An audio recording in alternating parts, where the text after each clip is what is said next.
May sahod na kailangan natin magpadala sa Pilipinas. So, share ko na rin sa inyo yung ginagamit kong remittance na ginagamit dito sa South Korea. Ang ginagamit ko nga pala is U-Transfer.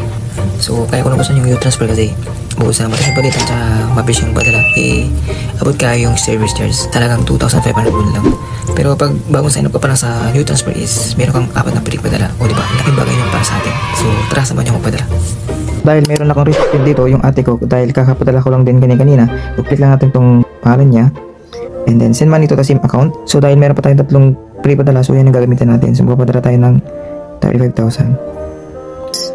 Then, agree lang natin.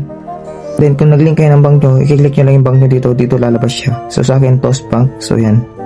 And then, almost 3 minutes lang yung hinantay ko. Then, nag-chat na kagad yung ate ko na natanggap niya na daw yung pera. Kaya guys, mag-sign up na rin kayo and i-follow nyo na yung page nila para pare-pares tayong updated sa mga promos nila na paparating. So, yun lang. Anyong.